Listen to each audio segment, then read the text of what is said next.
Hi everyone, thank you so much for watching. My name is Yadira. If you're new, welcome. If you're returning, thank you so much for coming back.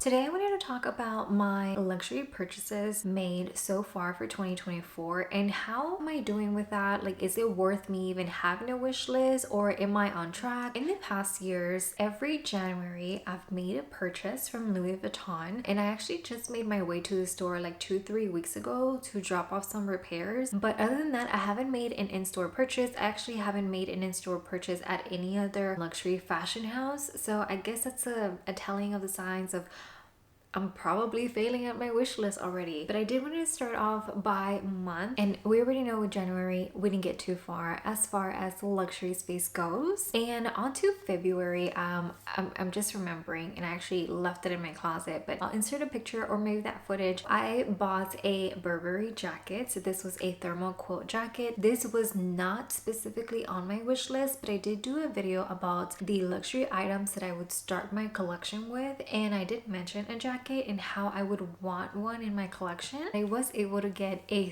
third jacket, and so I guess that's a win-win. Maybe, I mean, kind of like a bonus, or maybe not like a bonus, but something that I had in my mind to get at some point, but the opportunity came across and I went ahead and snatched it. So I think that's valid to say that I'm still on track with my wish list. So right before I got the Burberry jacket, I got a gift from my husband from Louis Vuitton, and it was a bag accessory that I actually have with me today. So it was the gold LV chain facet keychain with key ring. So this one's very pretty, and like I said, it was a gift, so I guess I can count it into my 2024 luxury acquisitions. So not too bad for February, right? So let's do a quick recap of the month of March. This month was actually very expensive for me, and maybe I didn't show everything, but I will, insert some footage here. The very first thing that I got in March as far as luxury goes is one of those things that I wasn't really looking for. I didn't need, but it just kind of came my way. I kind of got a sense of FOMO maybe. And well, I mean, let me just show you what I'm talking about. This is the Louis Vuitton Neverfull in the Empreinte in black color, and this I actually got pre-owned. I got it from Vic's Luxury on Instagram, and I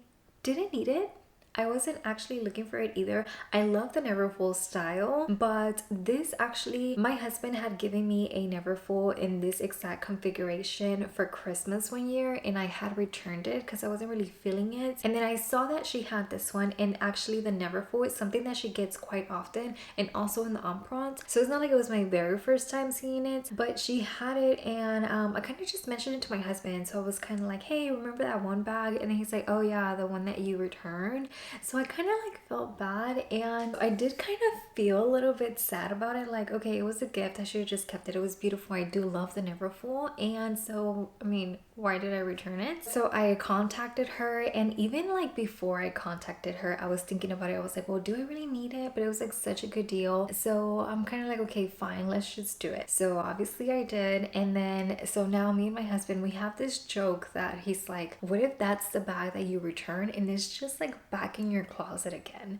I'm like, I don't think so. Like, I bought it in Texas. I returned it in Texas. She is actually based off of North Carolina, I believe. I was like, I don't think it could be the case that someone from Texas sold it to her. So it went up north and then it came back south to be back in my collection. I was like, I don't think it's the one, but I guess technically speaking it could be the one. I don't know, but this one is one of those bags that I actually have been using, other than the fact that I didn't want to return it and sell it and also lose money too. Like, this year I'm not in the mood to lose money, so I was definitely gonna give it a try, and I'm not surprised that I have used it for about a month and a half, 2 months, for it being less than 6 months old within my collection. But quite honestly, I don't think it's this particular configuration. I think it's just the fact that it's a taupe. Like the Neverfull for me, it just goes, and I think this is just lucky that it's a Neverfull, I guess. But I definitely didn't need a third Neverfull, but it's in my collection. So like I said, I am using it and just trying to make it work. Possibly later in the future, I might think about parting ways, but at the same time, I mean, I use it. I'm still kind of warming up to it. I guess that's what I'm trying to say. A week after I had bought the Neverfull, I made another big purchase, which this one was intentional. It was planned. We were talking about it for some weeks now, and it was something that was going to happen in 2024. I wasn't exactly sure when. I thought maybe closer to the summer or maybe late 2024, but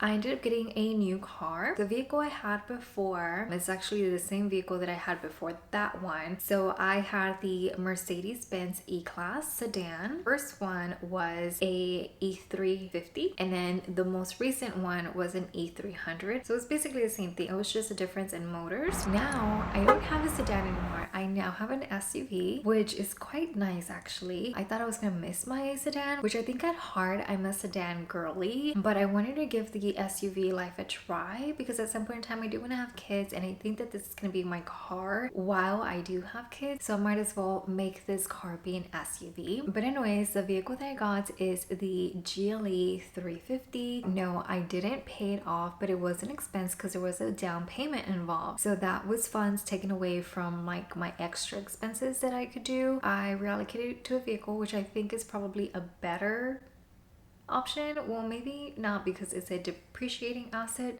but anyways, I needed a new car. That wrapped up the month of March for me, and for 2024 I did want to really stick to it. Like I wanted to be able to cross off more things than I have in prior years, but recently I made a video about how I'm revising my 2024 wish list. So some of the items that were there are actually no longer in my wish list, and before I go on to reveal the next item that I actually have purchased from my wish list, spoiler, let me do a quick recap of the items that were in my wish list. So first off, by Louis Vuitton, I wanted to get a few handbags, and these were all in the canvas collection, well except for one. The first handbag that I wanted to get from Louis Vuitton for this year, I mean the year's not over, so it can possibly still happen, is the Petite Noe and the monogram preferably, or if that actually didn't work out, I was possibly thinking of maybe the Noe BB, but I think my heart is with the petite size. I also wanted the Neverfull PM in the Azure or the Speedy 25 in the Azure, and so the Speedy is actually getting a revamp as well. It's gonna get all same color tone hardware, whereas before it might have had like mixed metals, which I know how that sounds.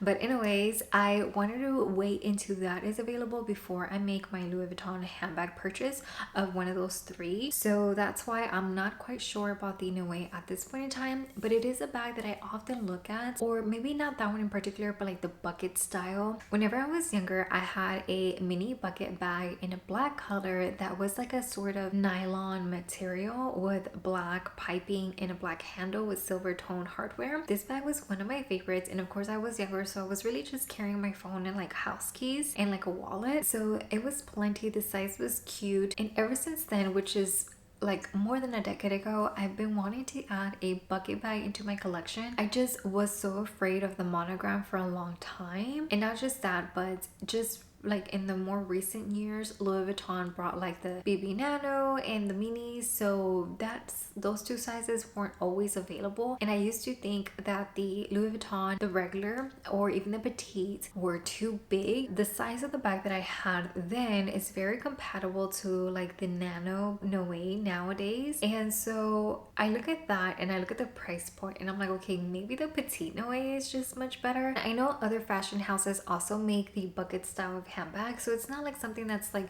exclusively to Louis Vuitton obviously, but I was still kind of like weighing my options, and that's why I haven't purchased it so far. I'm kind of hoping that I would get an Azure piece before I get the Noe. We shall see what happens with that. And one more special piece that I wanted for such a while, this is the Louis Vuitton Capucines in the black in the MM size with the gold crown. And so in May I actually did purchase this one from Fashionphile, but that actually didn't work out, so I did have to return the bag. And after that experience, I think between that and the Neverfull being, you know, pre-owned items for 2024, I'm pretty much set with making sure that my next purchases for 2024 are straight from the boutique. I know that there's some hidden gems out there that I could possibly snag for a good price, but I'm kinda I don't know. I don't think I'm in the market for pre-owned at the moment. I honestly do think it's a combination of my experience with Fashionphile and also too with my Neverfull. Even though I am using my Neverfull and I have it, like I said, totally an impulse buy. And actually, as a side effect of this, I actually went into my Instagram profile and I disabled notifications for live shows, because there's a few live shows that I would watch to kind of like see what their inventory was like, just in case one of the items that I was actually looking for or actually wanting in my collection came across in one of the live streams at a good deal. But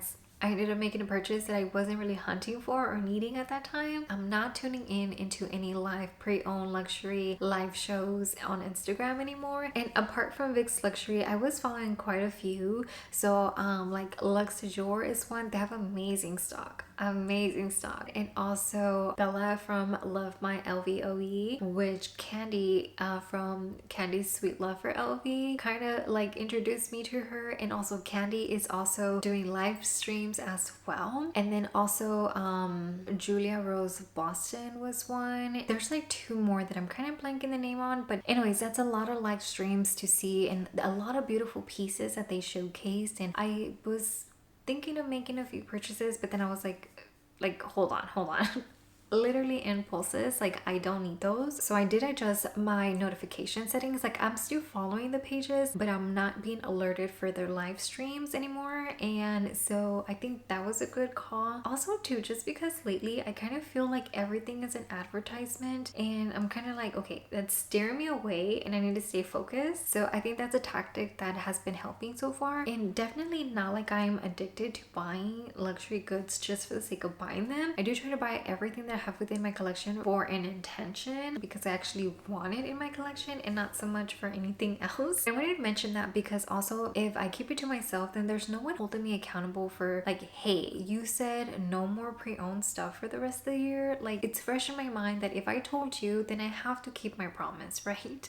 So that's kind of where I stand with pre-owned so far for 2024. And because of it, one item that I did have in my wish list was the Seline micro luggage. I wanted it in either the coal or the black color. These actually don't hold their value at all. So preferably I wanted those to be pre-owned, but my pre-owned track so far for 2024 isn't going the best. So I am comfortable enough to say that I'm okay with spending full price for what these bags cost. I think they're like 3,000 or 3,200, 3,300 plus tax, around that range. I'm comfortable with spending that because the luggage is a bag that I've wanted for years, and it's a bag that even then it's still in my wish list, and it's a top handle, which I do love. And Seline is actually a brand that is under LVMH. If I ever do decide to sell the luggage, I will be taking a loss, but I think I'm okay with doing that because I don't think I'm gonna regret it.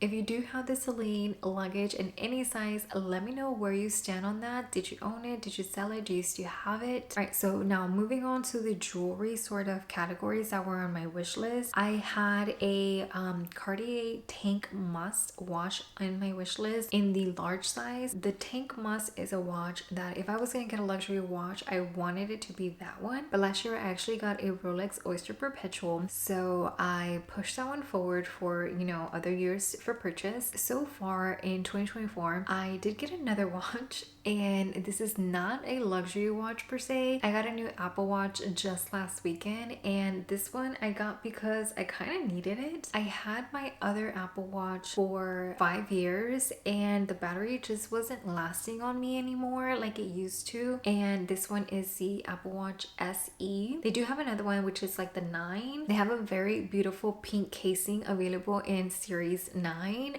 But the difference between series 9 and the one that I got is that with the 9 you can like tap your fingers to answer a phone call, and you can also do like EKG or something like that. But this one also has it, maybe not at the same level of sophistication that the series 9 does. The lady basically said it's the same technology apart from those features. The other one, I think it was like $4.99 and this one was like $2.99, but because I had my Apple Watch that I was doing a trade-in on, they gave me $70 for my Apple Watch and I applied that to this one, so it was a good deal, I feel, and that is why I got the SE. And because I had it in silver color, this time around I got it in the Starlight. It kind of still feels like I have a silver watch, but in certain lights it does kind of look like I have a duochrome sort of watch. It's quite weird because it's not exactly silver and it's not exactly gold, but it's not champagne. It's quite neat. I am enjoying it so far, and I did pick the pink band, which we know we can always just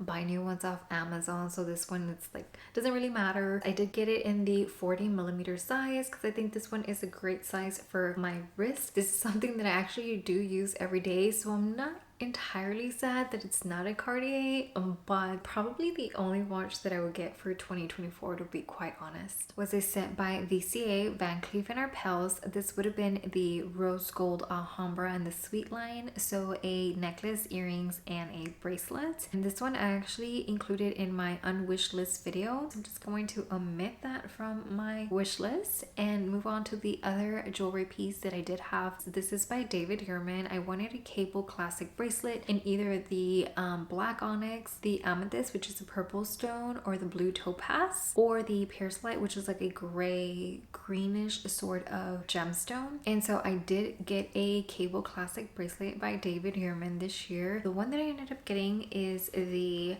7mm cable classic bracelet with the pearlite gemstone. And the David Yurman bracelets were on my wish list for some time, so I'm very happy that I was able to get one. And like I said, I did already have one in my collection. It is this one. This is in the 4mm size. So while I did already have a cable classic bracelet, I did really like it and I wanted to add another one. So now I have two and I would like to add a third, perhaps later in the year or maybe in 2025. But I really do like my two bracelets. I think for the next one, I might want to aim to get it in that middle size, which would be the 5mm. The 7mm is the size that actually surprised me. I thought as an outsider, not having tried that one before, that it would be a little bit too chunky, too big, or too bulky for my liking, but it's actually quite comfortable and I'm very surprised by that. If I don't get a 5mm next and it happens to be a 7mm, just know I am fine with that as well. So those were the only 3 jewelry pieces that I had in my wish list for 2024. So let's move on to another category. I guess I can say brand. So this would be Hermes, and I had the Iran sandals in the black color in my wish list. Those I still want. I haven't made my way to Hermes to go buy a pair. I do have them in the white and I love those. Those are one of my most used luxury shoe sandals. For sure like to get a second Iran pair, preferably in the black like I said, or maybe in the gray. I don't have any gray sort of sandals in my collection, so I think maybe a gray would work just as fine, or a taupe. I think that's the technical color for their gray. Other item by Hermes would be a luxury belt with a silver tone hardware buckle. I have a Louis Vuitton belt with a gold tone hardware, and I often find that I would prefer to have a silver in my collection. I do use my gold because I will use it with like my gold jewelry, obviously. I think my preference would be to get a silver within my collection because I oftentimes reach for silver tone jewelry. So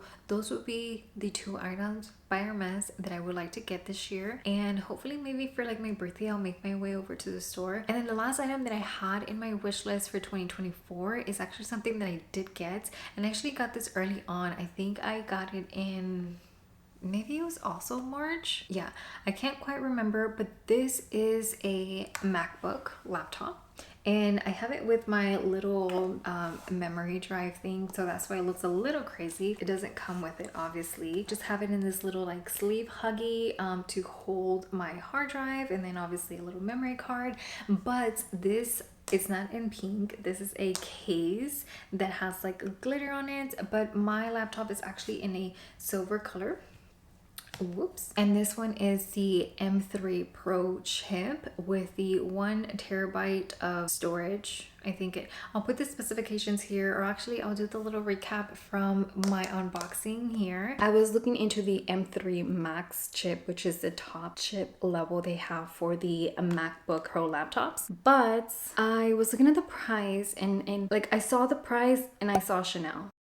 A price, Chanel. Price, Chanel. Like that's kind of how I'm like justifying my purchases now. I'm like, that could be half of a Chanel, that could be an entire Chanel. Like that's like, it's wild. But I was like, okay, I can settle for like the middle ground, especially because mine was like the base model. So what I got was the 1 terabyte of storage and 18 gigabyte unified memory. This is the 14-inch Pro. And I actually still have my MacBook Pro in the 13-inch that I was actively using previous to this one, but that one is very slow. But I didn't quite want to do a trade-in because I think they weren't giving me anything. Like it was just me recycling it rather than getting a store credit. So I decided to keep it because while it is slow, it's still functional. I can still use it. I've just been using my MacBook in the 14-inch much more, or basically since I got it, just because this was also expensive and I want to use it. But yeah, that was a tech item. So in my 2024 wish list, I have 14 items. That is including the 3 pieces from the VCA set. That I did omit. So I guess we can go down to 11 things to focus on for 2024. And in addition to the VCA set, I did take off the Kirigami by Louis Vuitton, down to 10 items to focus on. And out of those 10, I did cross off my MacBook. So now 9. And I also did cross off my David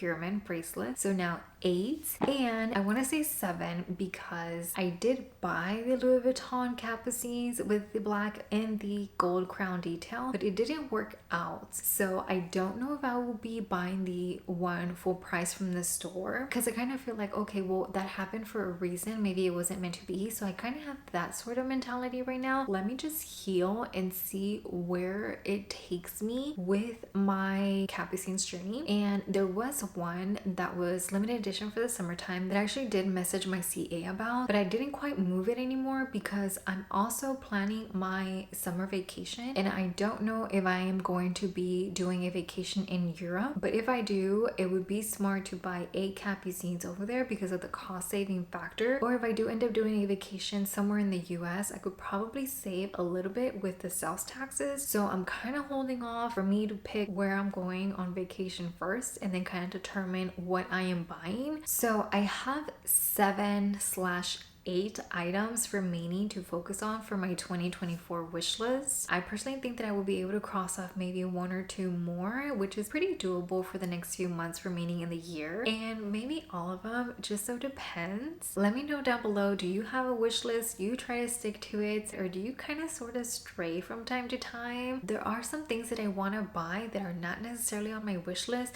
so I'm kind of thinking like, do I deviate, or not necessarily deviating, but do I just kind of jump aside and keep these items like in the back of my mind, like if I do come across them, or if I do feel brave enough to make those kind of purchases sometime in the future, I could. Let me know your thoughts on a luxury wish list, and also to let me know, where are you going for your holiday or your vacation? Like, did you do it in the spring break? Did you do it early in the summer? Are you planning it for the later months in the year? Mainly just asking because I want an idea of where to go. Last year we did go to Italy, the year before we went to Hawaii, and I did mention possibly Europe one more time, but I have gone to London and also Paris, so I don't know where I would go. There's so much to see. Let me know where you're going, or where did you go already? That way I can kind of factor that into my options to think about. I want to thank you so very much for spending a little bit of your day with me, and I hope to see you next time. Goodbye.